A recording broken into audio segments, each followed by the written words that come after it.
Hola a todos y bienvenidos a Money and Markets. Vivimos tiempos curiosos en los que es difícil defender la libertad y en el que parece que defender la prudencia fiscal, la política monetaria prudente y que no destruya el poder adquisitivo de la moneda. Y todas las políticas que lo que hacen es precisamente defender el aumento de la clase media, parece que fuese algo malo, ¿no? Estamos en un entorno en el que recibimos constantemente el input por parte de medios de comunicación y de políticos en el que se ataca de manera absolutamente constante a personas como Javier Milei, el presidente de Argentina, y después se blanquea y se calla ante el asalto a los derechos humanos y a la economía de dictaduras como la cubana, como venezolana, de Nicaragua, etc. Vamos a ver, es absolutamente alucinante que ahora haya aparecido todo un grupo de comentaristas de la izquierda que han descubierto la pobreza y la inflación en Argentina. Durante años, el peronismo, que ha estado gobernando Argentina con un nivel de destrozo económico poco normal, lo que ha hecho ha sido aumentar la pobreza hasta un 50% de la población, llevar la inflación a niveles de país del tercer mundo en una economía rica, destruir a los sectores exportadores con la mayor fiscalidad, más del 70%, a las empresas exportadoras. Las pequeñas y medianas empresas con una fiscalidad que supera en muchos casos el 100% de los ingresos de esas pymes. No solamente eso, sino que ha destruido los salarios reales de los ciudadanos con la política monetaria extractiva y confiscatoria que ha llevado a que el peso se convierta en una moneda fallida. Cuando llegó Javier Milei al gobierno, el gobierno anterior, la administración del señor Fernández con Massa como ministro de Economía, dejó la mayor bomba de relojería de la historia de la economía de Argentina, ojo, de la historia de la economía de cualquier país de los que analizamos. Esa bomba de relojería era que el Banco Central tenía reservas negativas de más de 12.000 millones de dólares. Es decir, un Banco Central quebrado y, ojo, una emisión a futuro de moneda por parte de ese Banco Central con esos pasivos remunerados, las LELIQs, los pases, etcétera, que hacían que la bomba de relojería saltase a medio plazo. ¿Por qué? Porque todos esos agujeros, todos esos pasivos no remunerados que tenía el Banco Central, más los pasivos remunerados, todos ellos lo que suponían era que a futuro se tendría que emitir muchísima más moneda. El ejemplo de Argentina ha sido la devastación absoluta con esas políticas que aquí llaman inclusivas. Se ha destruido a los exportadores, se ha destruido a la clase media, se ha destruido la economía y se ha destruido, por supuesto, a las pequeñas y medianas empresas. Y resulta que en 5 meses nos hemos encontrado a toda esta gente que ha descubierto la inflación en Argentina, que ha descubierto la pobreza, que ha descubierto que la inflación se dispara cuando tienes un agujero cambiario de más del 300%. Porque no olviden que cuando lo que hizo Milei ha sido reconocer la realidad de la diferencia entre la cotización del peso oficial y el peso que circula libremente, se ha manifestado la realidad de esa diferencia, entonces dicen que es que Milei ha disparado la inflación en un país, Argentina, que tenía más de 11 tipos de cambios diferentes. 11 tipos de cambio. Eso demuestra la absoluta aberración de la política monetaria de Argentina y tienen la desvergüenza de decir que lo que ha pasado en Argentina ahora es por culpa de Milei, que la pobreza es por culpa de Milei, que la inflación es por culpa de Milei. Lleva 5 meses y todavía no se han aprobado ni siquiera la mitad de las medidas que había presentado. 5 meses y toda la culpa de la situación es de Milei. Peor todavía,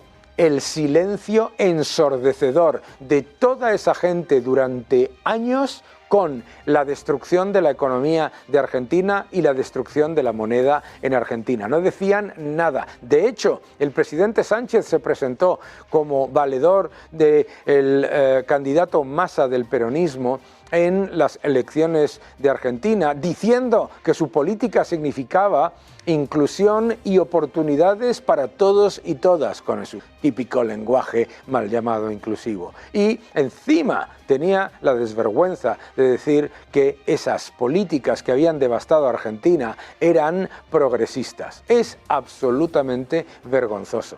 No es ninguna sorpresa que nos encontremos ahora con el ataque masivo a Milei. No es ninguna sorpresa. ¿Por qué? Porque Milei es una amenaza al estatismo plañidero, porque Milei es una amenaza porque defiende las ideas de la libertad sin complejos, y porque Milei es una amenaza ante una izquierda que se presenta siempre y constantemente como el ejemplo de convivencia, y lo que hace es lo que ha hecho con Milei: insultar. Recordemos que la vicepresidenta del gobierno le ha insultado directamente, y la ministra de Ciencia, y también el presidente del gobierno, y después acusarle a él de insultar. Es decir, lo que estamos viviendo es el intento, de nuevo, de destrucción de carácter de una persona que defiende las ideas de la libertad, que defiende la lógica económica y que desde luego está desmontando todos los mitos de ese socialismo que lo único que ha hecho en América Latina, en España también, es hundir. Cuando se entiende que la prosperidad viene del ahorro, de la inversión productiva, de que las empresas lleven a cabo sus proyectos, que los ciudadanos tengan más dinero en su bolsillo, el progreso no solamente aumenta, sino que permanece y mejora para todos. Y una evidencia es la Comunidad de Madrid, y tengo el enorme placer contar en el programa hoy con Rocío Albert, que es consejera de Economía de la Comunidad de Madrid. ¿Cómo estás? Pues encantada de estar con vosotros. Qué gusto que estés aquí, ya sabes que estás en tu casa para lo que quieras. Oye, estamos hablando de un modelo de impuestos atractivos, porque se suele decir eso de modelo de impuestos bajos, pero no estamos hablando de impuestos bajos, son impuestos atractivos que incentivan a la creación de empleo y a la inversión, y estamos hablando además que con ese modelo se recauda más. La Comunidad de Madrid es la comunidad más generosa con el resto de comunidades de todas, recauda mucho más de lo que recibe, y además mantiene unos servicios públicos excelentes. Cuéntanos un poco la situación actual y ese éxito, y por qué hay que replicarlo en el resto de España, claro. Pues la verdad es que Madrid está viviendo uno de sus mejores momentos, y creo que todavía lo mejor está por llegar, pero yo creo que no hay recetas mágicas y que no hay nada que el resto de las regiones o el resto de los países no pueda hacer, porque es una política que da confianza, es una política que se lleva aplicando 20 años, es una política que se basa en la seguridad jurídica, en la seguridad institucional, que es algo muy importante, el saber que no te van a cambiar las reglas del juego a mitad de partido. Como bien decías, es una política en la que los impuestos son incentivadores de la actividad económica.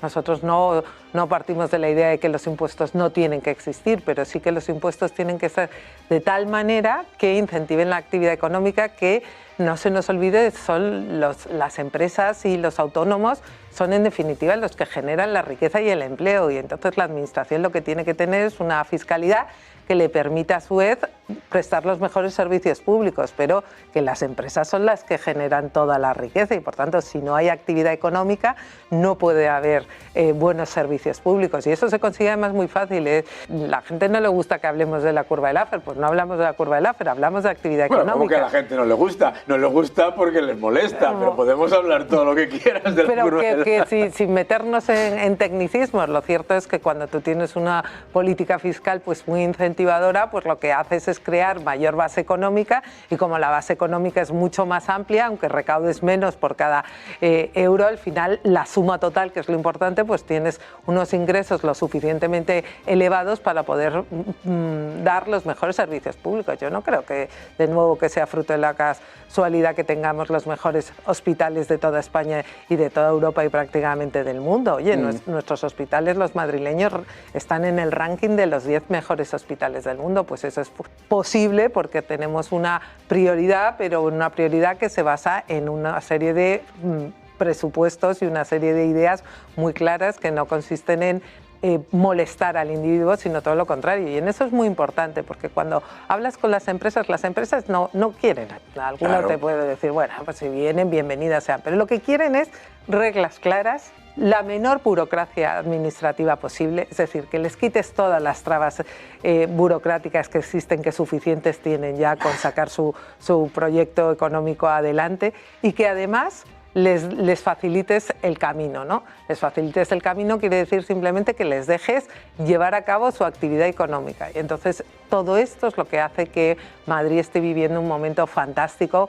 Lo vemos con cualquier empresario que hablas, todos te dicen que quieren venir a Madrid, que quieren más proyectos, buscan otra cosa muy importante, buscan talento. Ajá. El talento es algo que también está floreciendo, este crecimiento que hemos tenido de universidades, de formación profesional, hace que la gente, que los empresarios, los inversores vengan a Madrid en busca de ese talento, que es un talento que florece y que es un talento más competitivo, tiene unos salarios más competitivos que los que te puedes encontrar en otros lugares del mundo. Ahora bien, esto con el gobierno central no funciona, porque no se nos debe olvidar que desde que Sánchez es presidente de gobierno, pues ha subido 69 veces los impuestos frente a las bajadas nuestras, que han sido de 31, pero no. Claro. Y lo que hace es que la inversión extranjera ha caído a la mitad. Por mucho que nosotros seamos los que más atraemos, los valores son importantes también. Es que yo creo que eso es importante, lo que tú acabas de comentar, es decir, que Madrid va muy bien y que podría ir muchísimo mejor si no tuviese el freno del gobierno central, porque el gobierno central y Sánchez juega a la contra, efectivamente. Te dicen, oye, pues ¿por qué niegan que España va como un cohete si dicen que Madrid va bien? No, es que Madrid es el motor de la economía de España, y si no llega a ser por las políticas que aplica Madrid, es que España ahora mismo estaría muchísimo peor de lo que ya es una situación que no es buena. ¿Cómo ves tú esto del cohete, del cohete que nos dice Sánchez que hay? Es una broma, yo creo que forma parte de su serial, que cada 2 días suelta una cuestión nueva para despistarnos de lo importante y despistarnos de una cuestión que es, a ver, señores, pero ¿cómo vamos a ser la potencia económica que nos pretende vender con una deuda en máximos históricos, con una deuda del 109%, debemos ya 109% del PIB, debemos tanto dinero que es que ya no podemos hablar ni siquiera de generaciones venideras, porque perderíamos el número de ellas que van a soportar ese horrible peso que va a ser la deuda pública, cuando nos hemos convertido en el país, y a mí me da muchísima pena, vergüenza todo, con mayor desempleo de toda Europa. Ni siquiera está ya Grecia por delante, cuando además la inversión extranjera, eso no deja de caer. Claro. Porque uno dice, bueno, no, pues mire, el impuesto de solidaridad, este mal llamado impuesto de solidaridad, que es impuesto de patrimonio 2.0, no es como ustedes dicen. Al final ha recaudado 560 millones. Primero se puso con premeditación y alevosía al final, pero es que claro, lo que nos dicen es cuánta inversión podría haber llegado si usted no hubiera hecho todo esto, que es lo que... La razón por la que lo han eliminado en todos los países de nuestro entorno, porque el efecto recaudatorio es mínimo y el impacto negativo es mucho mayor, es decir, recaudas menos en términos reales, ¿no? La verdad es que a Madrid, si se nos dieran las condiciones de como país, ya no las que ponemos nosotros como región, pues y el país, no solo Madrid, toda España iría muchísimo mejor, pero con subidas constantes de impuestos, con cambios de reglas, con incrementos de los costes laborales de los trabajadores, con posibles restricciones a las ganancias de los directivos por parte del gobierno central. ¿Cómo va a funcionar este país? Pues de cohete será, pues como decía antes nuestro amigo Ruiz Jarabo, en lugar de un cohete, un petardo. Un petardo, un cohete a punto de explotar, sí, claro. Pero un petardo de estos pequeños, porqueriosos. Importante lo que has dicho de la deuda, porque se ha disparado la deuda, como tú bien has dicho, está en récord según el Banco de España y ha subido al 109% del PIB, pero, ojo, eso es la deuda según el protocolo de déficit excesivo. porque los pasivos totales de las administraciones públicas son más de 2 billones de euros, es decir, casi el 140%. Eso es deuda que se paga y que se debe. A ver quién es el que luego viene y dice que eso no se debe, ¿no? Pero es importante ahí porque, claro, también en esa tendencia Madrid está en la tendencia contraria, es decir, tiene la menor deuda de todas las comunidades autónomas, si no me equivoco, y además está con unos presupuestos que, teniendo unos impuestos atractivos, está prácticamente en el control absoluto del déficit, ¿verdad? Bueno, pues precisamente, como tú comentabas, tenemos la deuda más baja de las regiones de régimen común. Es cierto que los de régimen especial tienen incluso más baja, pero es que no juegan con las mismas reglas. Bueno, claro, tienen su propia fiscalidad. Su fiscalidad, ¿no? Claro, y entonces, claro. Pero sí que es cierto que junto con Canarias, que además Canarias tiene especialidades, tenemos la deuda más baja de régimen común, con gran sacrificio por nuestra parte, porque esto supone un control todos los años para que el déficit no se desvíe, que luego el déficit se convierte en deuda y, por tanto, además nosotros comprometidos con unos presupuestos que fueron unos presupuestos muy expansivos porque lo permitía este año por la recaudación, no nos equivoquemos, fue un momento concreto y lo que ha ocurrido es que nosotros tenemos claro que son presupuestos en equilibrio presupuestario, con déficit cero, porque es que hay algo que se les está olvidando a estos señores del Gobierno central, que es que las reglas fiscales han vuelto a operar y que tenemos que cumplir las reglas fiscales y que ya nos han dicho que como España tiene una deuda superior al 60% y tan superior, pues nosotros vamos a tener que hacer un ajuste nosotros, cuando digo nosotros, España va a tener que hacer un ajuste muy grande y eso va a suponer una reducción de varios puntos del PIB que veremos cómo lo hacen. Lo que pasa es que como ellos están todavía en otro mundo pensando que pueden gastar y que pueden contentar a todo el independentismo, pues veremos. La clave está probablemente es que estamos con elecciones europeas y entonces Europa está otra cosa y si en Europa alguno tendrá más problemas que España, pero lo cierto es que si volvemos a las reglas fiscales, España va a tener que hacer un duro ajuste que va a ser importante y que va a costar varios puntos del PIB. Claro, ahí el gobierno se está escudando en que Francia también está incumpliendo, entonces se pone detrás de los que, como los malos estudiantes, se pone detrás de los que también suspenden para no cumplir con las reglas, ¿verdad? Pero a mí me parece importante lo que has dicho ahí, porque se ha hecho viral el comentario de Puigdemont, ¿no?, que decía que Cataluña paga la fiesta de los madrileños, que me parece una aberración, pero además de ser empíricamente falso, me parece una aberración cuando, como comentabas, Madrid es la comunidad que más aporta a la caja común.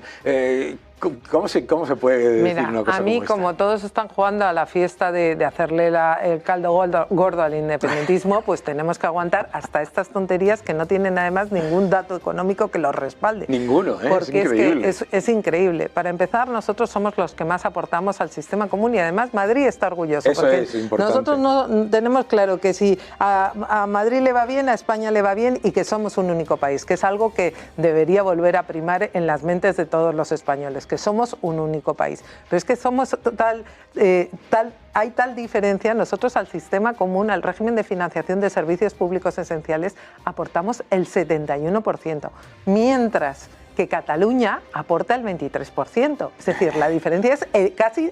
es triple, el triple, y luego un 5% pequeñito que aporta Baleares. Cuando ellos dicen que son los que más aportan, es absolutamente mentira. Pero si miramos el gasto, tampoco. En el gasto hay una diferencia brutal. Nosotros gastamos un 19% menos cuando ingresamos mucho más. Es más, nosotros somos la región que más ingresamos y, sin embargo, que menos recibimos en términos de gasto. Esto es una verdadera...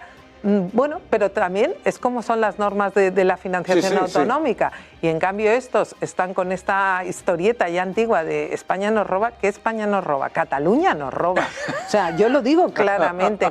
Lo que quiere con toda esta fiesta del independentismo es que le paguemos la condonación, que condonar no es perdonar, simplemente es trasladar la deuda, y encima quieren quedarse con un cupo que no tienen, que históricamente no existe, y que lo que quieren es que les cedan a ellos todos los impuestos, pero eso sí, En seguridad social y en pensiones no, porque ahí no les interesa. Exacto. Son unos sinvergüenzas. Es mucha cara. Es ser independentista para gastar, pero no nacionalista, sino centralista total para ingresar. Porque además juegan al suma cero. Ellos dicen, oiga, es que en Madrid tienen impuestos más atractivos, lo que tienen que hacer es subirle los impuestos a los madrileños en vez de bajarlos ellos, que tienen la peor ejecución de gasto público y la peor, desde luego, la peor gestión en cuanto a la deuda pública también.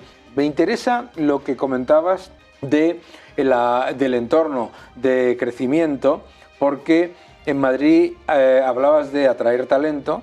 En Madrid lo que se ha hecho es un esfuerzo muy importante para reducir todas las trabas burocráticas que sufren las empresas para atraer talento.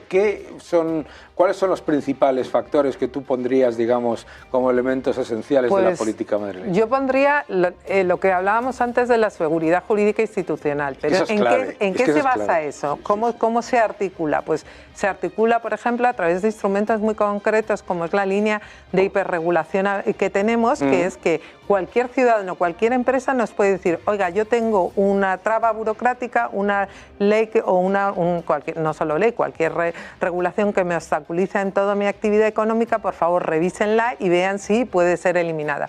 Bueno, lleva establecido 3 años. En 3 años hemos modificado 343 normas que o bien han sido eliminadas o bien han sido reducidas.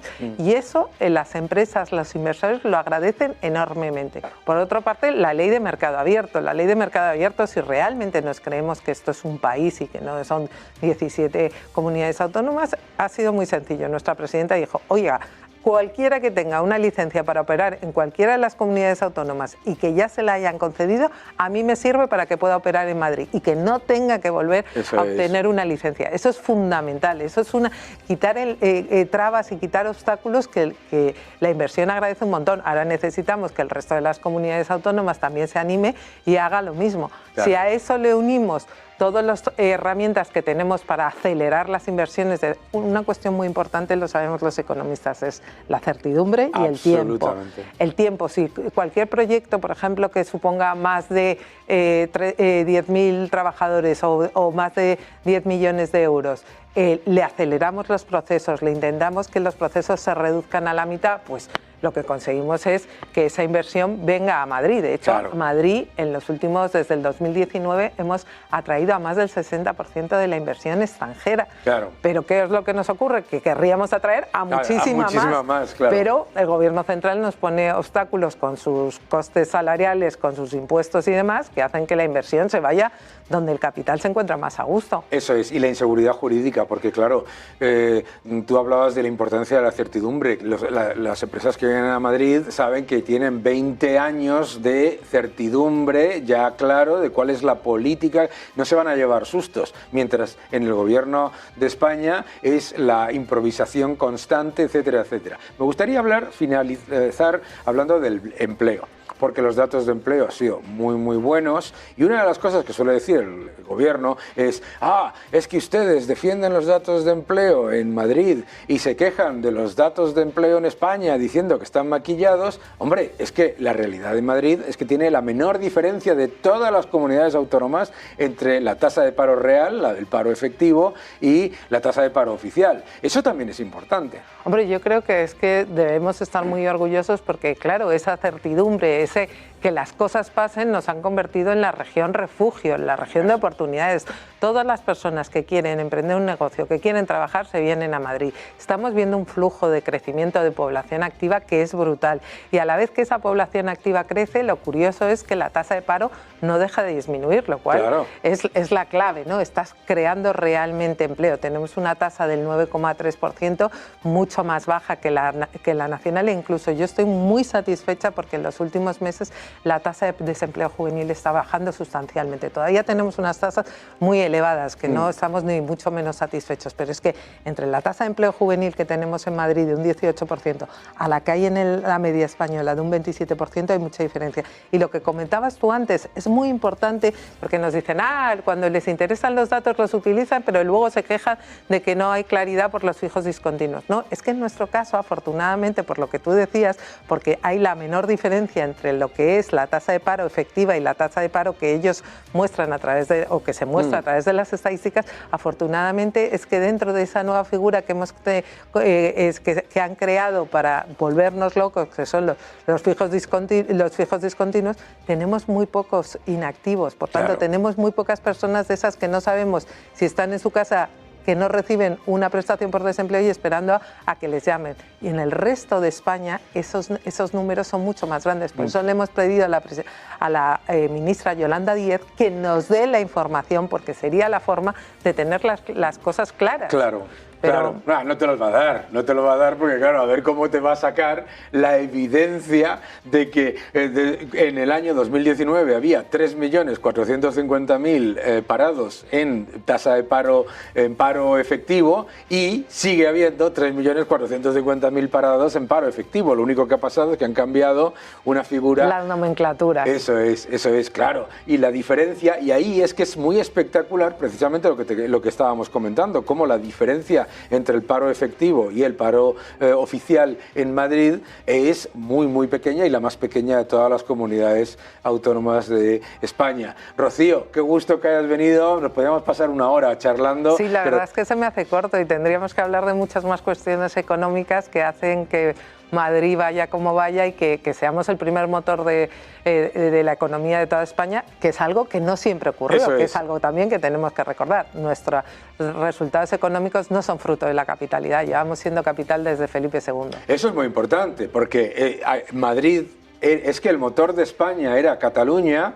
Ellos con sus políticas han destruido que Cataluña fuese el motor de crecimiento de España, y Madrid ha pasado a serlo en esos 20 años que estamos hablando. Es que yo, cuando me vine de Inglaterra por primera vez a vivir con mis padres a Madrid, Madrid no era el motor de nada y era la capital igual. Éramos el poblachón y sin embargo... de motor nada. De hecho, te voy a contar una anécdota. Cuando mis padres nos dijeron que íbamos a venir a España, yo dije, ¿a Barcelona?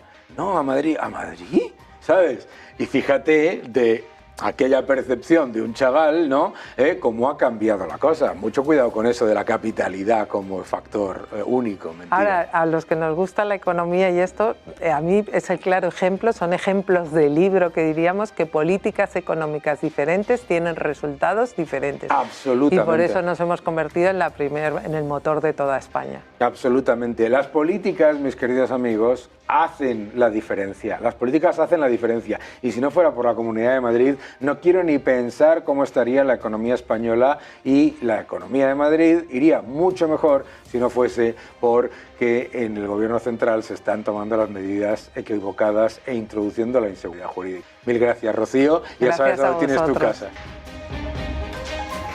Cuando hablamos de fiscalidad y de impuestos, hay una persona con la que no solamente hay que hablar, sino que es absolutamente esencial tener una conversación. Es el autor de Impuestos o Libertad y además expresidente de la SEPI y exdirector general de la Agencia Tributaria.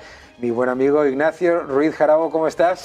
Muy bien, Daniel, buenos días. Encantado de estar con vosotros otra vez. Qué gusto que estés aquí, y me gustaría que comentásemos dos cosas, ¿no? Venga. Pero vamos a empezar por esta polémica que se ha generado en España sobre si los españoles, un salario mediano, paga un 50% de impuestos o no. Hemos visto un ataque brutal por parte de todo este grupo de economistas cercanos al gobierno, diciendo que un salario mediano en España no paga esa cantidad de impuestos. Tú, que lo has analizado bien, explícanos todos los impuestos que paga un salario mediano y hasta dónde llega. Bueno, fíjate, por supuesto que sí se llega a pagar el 50%.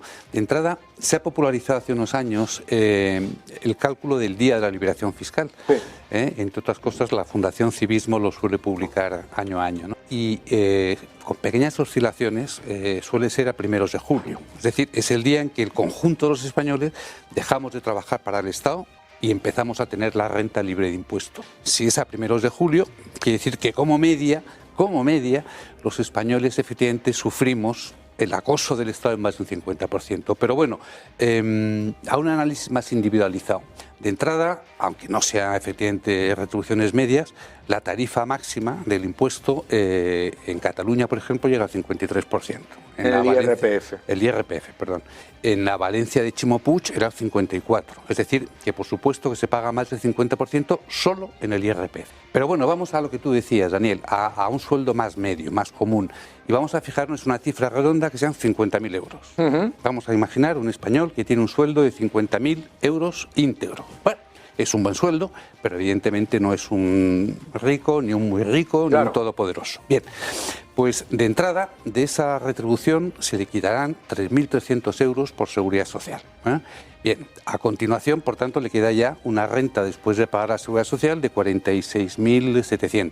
Y entonces ya llega el IRPF, que con esos importes, el tipo medio, sumando tarifa estatal y autonómica, digo el tipo medio por lo que he dicho antes. El tipo medio, claro, porque es progresivo, sí, efectivamente, y diferenciando, pensando que la tarifa autonómica fuera igual que la estatal. Claro, hay diferencias. En Madrid es mucho más baja, en Cataluña es mucho más alta. Pero bueno, el tipo medio en esa tarifa, con la hipótesis de que la autonómica replica a la estatal, sería el 29%, con lo cual serían 14.000 euros lo que pagaría en IRPF.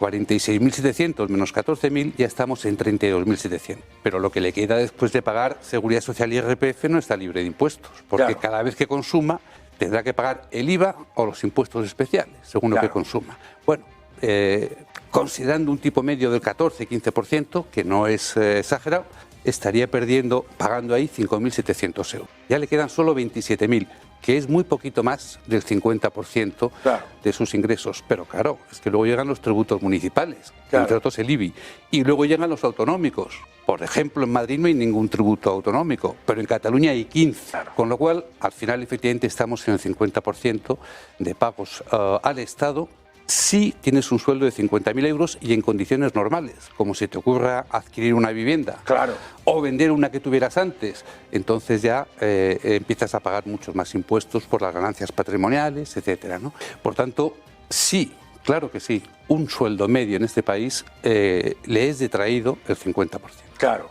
Y además, si vamos a un salario de 23.000, 24.000, haces el mismo cálculo. Y en medio del 50 sería el 40, Daniel. Pues sería el 40, no, y además voy a ser ligeramente crítico porque dices, me has dado toda esa lista de impuestos correctamente, pero es que nos faltan el impuesto al CO2, el impuesto a la electricidad, el impuesto a los hidrocarburos, el impuesto a los seguros que pagamos todos, el impuesto a cualquier forma de ahorro, etcétera. Al plástico. Al plástico, o sea, claro, que lo importante es demostrarle a la gente que no es que el cálculo sea exagerado en cuanto a pagar impuestos, sino que es conservador. Y fíjate que hemos llegado sin rompernos la cabeza a ese 50%.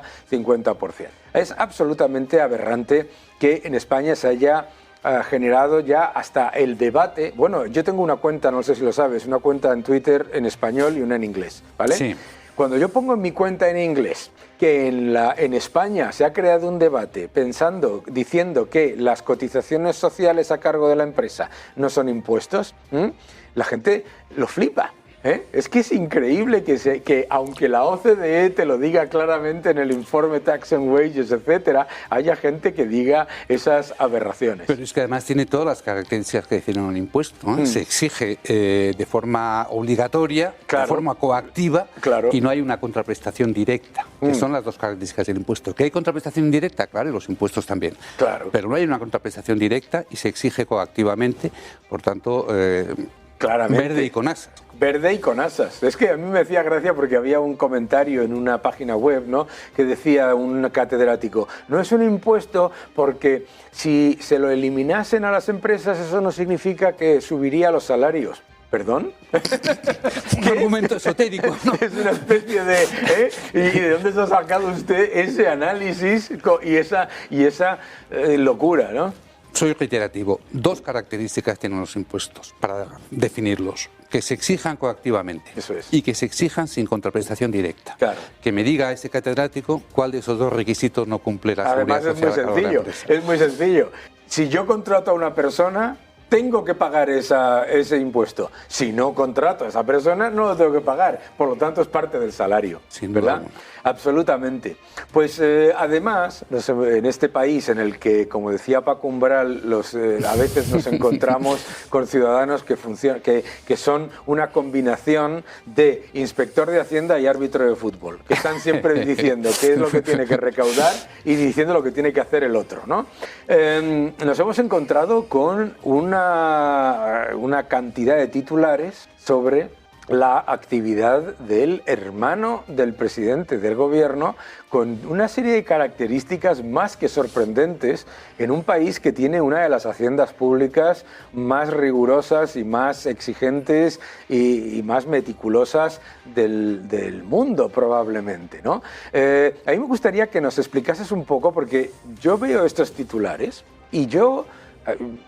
¿Se puedo entender tal vez que da la sensación como que se le ha hecho una especie de traje a medida fiscal a una persona? Es absolutamente curioso. Es algo, fíjate, absolutamente incomprensible, salvo que interiorices que estamos en un estado absolutamente perverso, ¿no?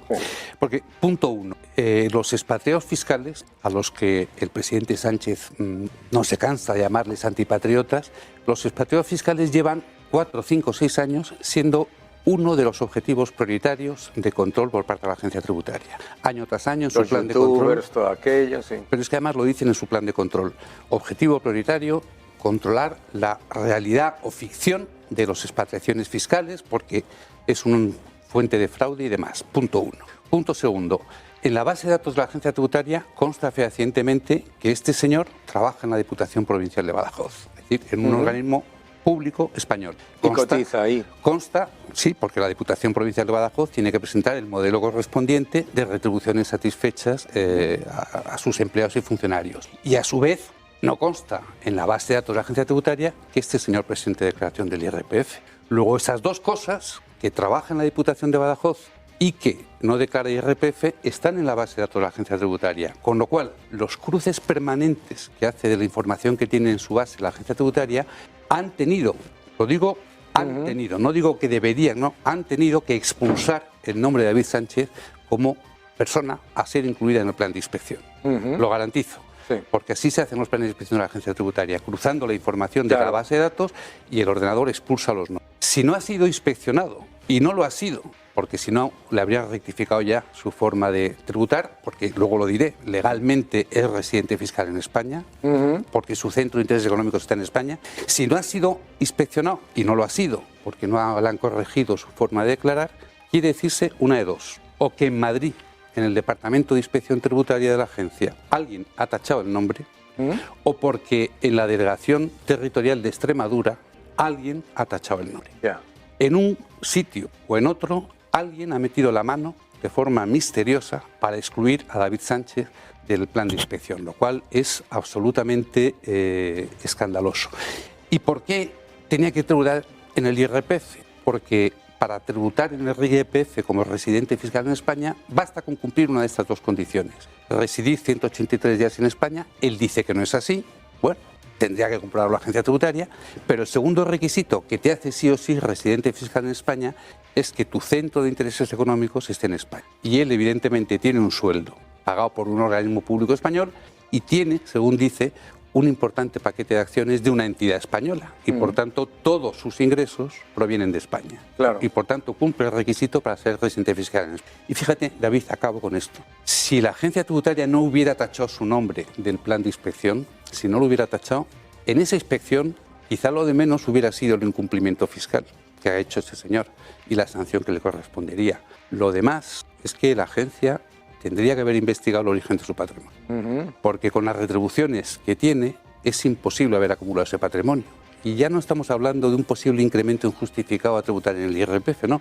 Estamos hablando de la posible concurrencia de un delito tipificado en el Código Penal, que puede ser blanqueo o puede ser colaboración a la ocultación del patrimonio de un tercero. Eso se hace normalmente con amigos próximos o con familiares.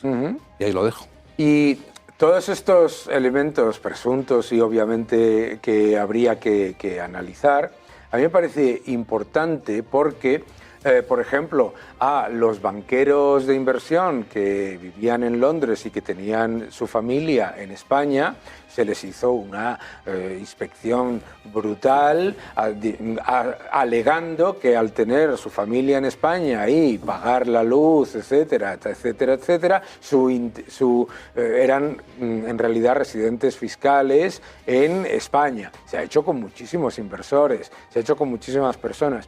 Y un caso muy reciente, muy mediático, Shakira. A Shakira se le acusa de delito fiscal por decir que no residía, por decir que sí residía en España cuando ella no lo declaraba. Y en el proceso de comprobación, la agencia tributaria llevó 100 pruebas testificales.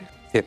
Eran el pescadero de la esquina, el carnicero de enfrente, la peluquera de la peluquería, la mercería, es decir, todas las pruebas testificales eran de candidatos posibles a ser inspeccionados por la agencia tributaria. Que cuando se le pregunta, ¿venía por aquí con frecuentemente Shakira? Sí. Sí, claro. A comprar el pescado. Claro, claro. Shakira. Claro, claro. Pero ¿me vas a permitir dudar de ver a Shakira haciendo la compra? 100 no es por testigos nada. que podían ser inspeccionados por la agencia tributaria. Bueno, pues con eso se le acusó de delito fiscal y bueno, el resultado final ya lo conocemos todos. Pero quiero decir que los que declaran ser no residentes sufren efectivamente la inspección durísima de la agencia tributaria. Este señor no. Por no hablar de Ferrovial.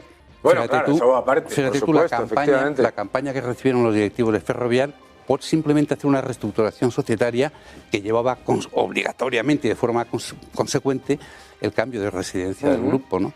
Fueron acusados por el presidente de gobierno en sede de la Unión Europea, en una conferencia de prensa tras una reunión de la Unión Europea, fueron acusados de antipatriotas. A mí, ante este tipo de presuntos problemas y de situaciones que están puestas en duda por parte de la prensa, a mí me vienen a la mente dos grandes elementos. El número uno es que queda una imagen hacia afuera, ¿no?, de que hay un trato desigual con respecto a la normativa dependiendo de si una persona es cercana o no cercana al gobierno, y eso puede generar inseguridad jurídica. Y después que estos presuntos casos, además, incluyen una constante idea hacia el contribuyente de que no merece la pena llevar a cabo una actividad en España porque te vas a encontrar con un ataque absoluto, que es, volviendo al tema de la base de Shakira, y por el otro lado con desigualdad ante la ley y mayor inseguridad jurídica. A mí estos presuntos casos, la verdad es que me preocupan mucho desde el punto de vista, digamos, general. Y lo es preocupante. Además, fíjate que es algo que resulta en cierto modo novedoso. La agencia tributaria, bueno, que ha sido siempre, lógicamente, motivo de críticas, como debe ser, pero jamás se había dudado de su imparcialidad. Se le ha criticado por su dureza. De hecho, se le ha criticado por su dureza, pero no por su imparcialidad, porque si hay algo que ha quedado claro en investigaciones a personas cercanas al gobierno durante la época de Rajoy y cercanas al gobierno durante la época de Zapatero, era que la inspección y que los inspectores de Hacienda hacían su trabajo de acuerdo a sus normas y con respecto a lo que tenían en sus manos. Y ese valor, que era la imparcialidad reconocida en el funcionamiento de la agencia tributaria, se lo está cargando absolutamente el actual gobierno, ¿no?, con las cosas que estamos comentando. Una pregunta que quería hacerte con respecto a esto, porque a mí me preocupa muchísimo el cambio normativo en cuanto a la contratación y la de inspectores y cómo se llega a ser inspector de Hacienda. O sea, estamos en una institución en la que había una claridad absoluta y unos elementos de transparencia muy claros. Cumpliendo los requisitos de mérito y capacidad que dice la Constitución, ¿no? Yo he sido 4 o 5 años presidente del Tribunal de Selección de Inspectores y conozco, primero pasé a la oposición y luego seleccioné durante 5 años a los que querían ser. Conozco perfectamente que es durísima y que el mérito y capacidad estaban ahí presentes, ¿no? Bueno, pues el proyecto del gobierno es sustituir ese proceso, que son 4 exámenes y luego un año entero en la escuela de inspección, sustituirlo por unos test con respuestas predeterminadas, en la cual además, ya por curiosidad, el fallo no computa como de forma negativa, ¿no?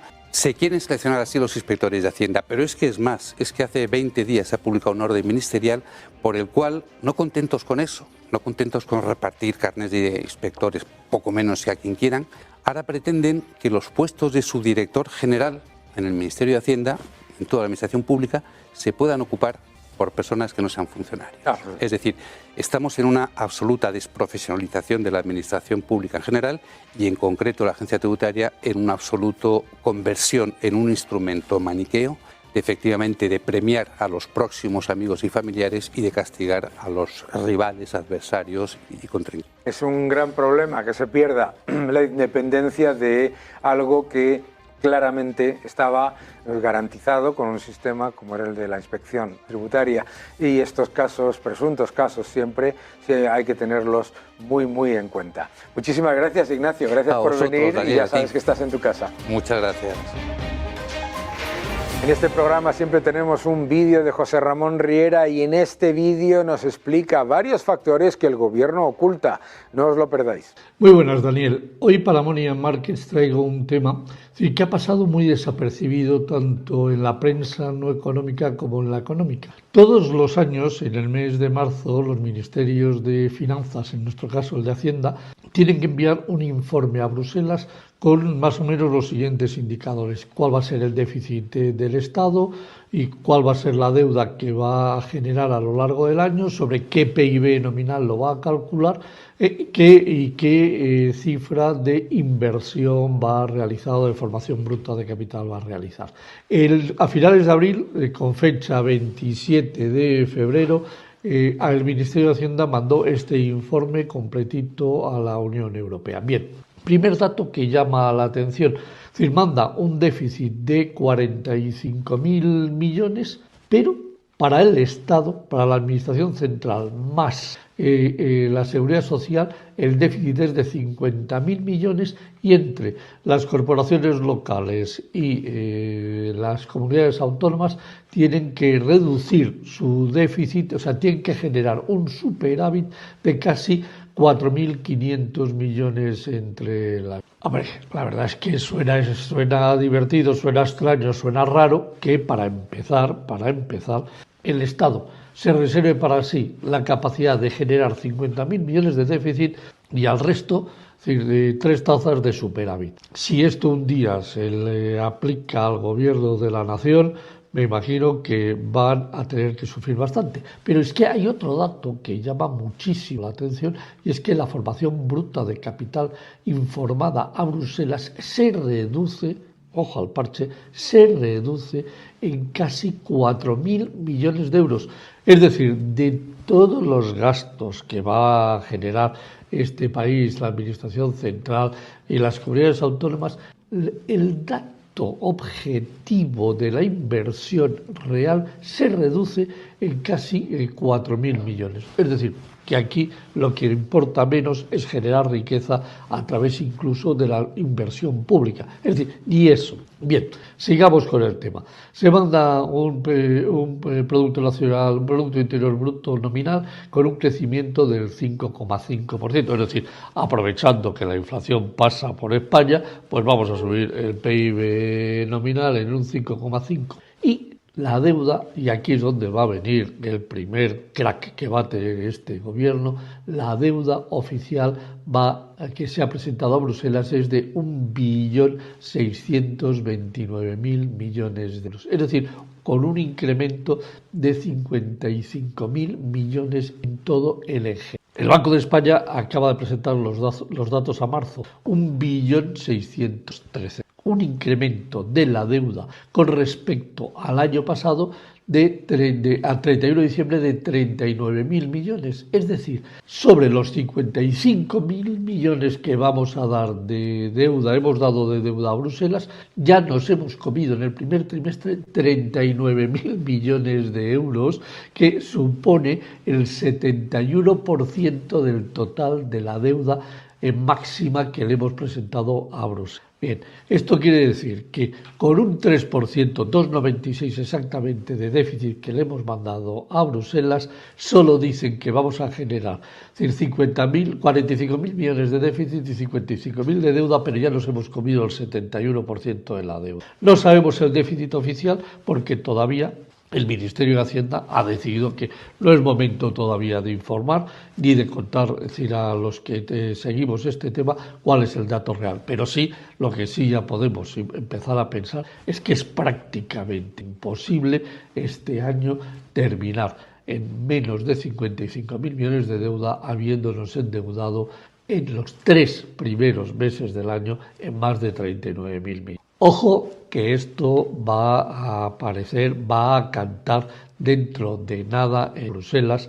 Lo malo es que entramos en elecciones, pero la próxima Comisión Europea este tema no se lo va a pasar así como así a este. Así que ojo al parche gobierno, que vienen muchos cohetes, pero es decir, colocados, es decir, boca abajo. Espero que esto sea interesante para Money Markets y sobre todo para los espectadores de tu programa. La economía de China tiene retos importantes, pero empezamos a ver algo interesante. ¿Está China saliendo del patrón del dólar y disparando su posición en oro? Claramente, las compras de oro por parte de China están aumentando de manera muy significativa. Y aquí hay varios elementos a tener en cuenta. El primero, es verdad que, como veis en este gráfico, las reservas de oro con respecto al total de las reservas de China son todavía relativamente pequeñas. Ahí lo podéis ver en este gráfico, en el que lo que se muestra es que es un 4,3% esas reservas, pero están aumentando. ¿Y el objetivo cuál es? Reducir el porcentaje de lo que significa reservas que son dólares. Es decir, está intentando reducir exposición al dólar y aumentar exposición al oro. ¿Qué es lo que puede temer China al hacer esto? Claramente que haya una devaluación o un empeoramiento significativo de la situación con el dólar. Lo que probablemente está haciendo China es diversificar para intentar evitar un riesgo de que la Reserva Federal, teniendo la mano más grande en la apuesta junto con China de la hegemonía a nivel económico, pueda utilizar precisamente el hecho de que un amplio porcentaje de las reservas de China están en dólares para debilitar a China. Es decir, no sé si lo entendéis, lo que quiero decir es que para la Reserva Federal, que China tenga unas altas reservas de dólares es su talón de Aquiles, porque significa que es muy dependiente de los dólares. De ahí que sea lo que estamos viendo un aumento de las reservas de oro de China, que aunque todavía parecen pequeñas, vamos al siguiente gráfico que nos va a explicar lo que ha ocurrido. Y lo que ha ocurrido es que se han disparado no solamente en términos absolutos, como aquí podéis ver, más que duplicado las reservas de oro de China, sino que además el objetivo es continuar aumentándolas. Es decir, China está intentando retornar a una especie de patrón oro y a la vez reducir su exposición al dólar, porque se han dado cuenta en la época de las subidas de tipos que la Reserva Federal puede utilizar ese talón de Aquiles de la economía china, que es precisamente la interdependencia. Es decir, muchas veces se dice, China tiene una enorme cantidad de reservas en dólares y eso significa que China tiene el poder sobre Estados Unidos. Ojo, que Estados Unidos tiene la convicción de que el talón de Aquiles de China es precisamente su dependencia del dólar. ¿Por qué? Porque las reservas que tiene de dólares son menores a sus compromisos de pago. Es decir, aquí lo que vemos es que hay una polarización y por lo tanto lo que hace China es reducir su dependencia. Vamos al siguiente gráfico. En este siguiente gráfico lo que muestra es que China va a ser en el año 2024 la única economía en las últimas 3 décadas que, con un enorme reto en el sector inmobiliario, va a crecer entre un 4,5 y un 5%. No está mal, porque recordemos, todas las economías que se han visto con un reto tan significativo y con un pinchazo tan fuerte en el sector inmobiliario en los países desarrollados de los últimos 30 años, lo que han visto ha sido una caída del Producto Interior Bruto. Por lo tanto, la economía china empieza a mostrar que es capaz de diversificarse, eso no significa que vaya a crecer al 7 o al 8%, pero que va a crecer al 4,5 al 5% en ese entorno. Vamos al siguiente gráfico. En el siguiente gráfico lo que muestra es que el gobierno de China ha tomado una serie de medidas para facilitar la recuperación del sector inmobiliario, para reducir ese problema inmobiliario que se ha generado. Son medidas fundamentalmente de facilitar el crédito para las familias, fundamentalmente. Y lo que vemos aquí es, según Bloomberg Economics, el impacto que puede generar en el crecimiento. Si es un escenario de un estímulo de 4 billones de yuanes, pues tendría un impacto cercano al 0,2%. Pero ojo, es que estamos hablando de un impacto cercano al 2% en el año 2025, es decir, un impacto muy fuerte de fortalecimiento del crecimiento. Y además lo importante es que estas medidas las defiendo por lo siguiente, porque son medidas de facilitar el crédito, no son medidas de disfrazar los desequilibrios con gasto público. ¿Veis la diferencia? Yo creo que esto es importante. ¿Eso significa que estas estimaciones de Bloomberg Economics sean correctas? No necesariamente, pero sí que hay una serie de escenarios que pueden fortalecer el crecimiento de China. Vamos al siguiente gráfico a ver qué nos cuenta. Mira, en este gráfico lo que muestra es por qué es importante tomar medidas que faciliten el crédito en China. Atención, aquí lo veis. En este gráfico podéis ver perfectamente cómo ha habido una caída muy significativa del crédito en China. Por lo tanto, dar opciones para mejorar el crédito a empresas y familias es uno de los factores clave, que funciona bastante mejor que llevar a cabo esos enormes planes de estímulo de gasto público que luego lo que dejan es un problema como el que se ha encontrado la propia China. Si lo pensáis, lo que está haciendo China ahora mismo es abandonar las ideas del keynesianismo en una gran parte y fortalecer su posición en cuanto a reservas de oro y fortalecer su posición de crecimiento vía políticas de oferta y no políticas de demanda. Qué curioso, de nuevo, la demostración de que el keynesianismo no funciona. Seguid defendiendo la libertad.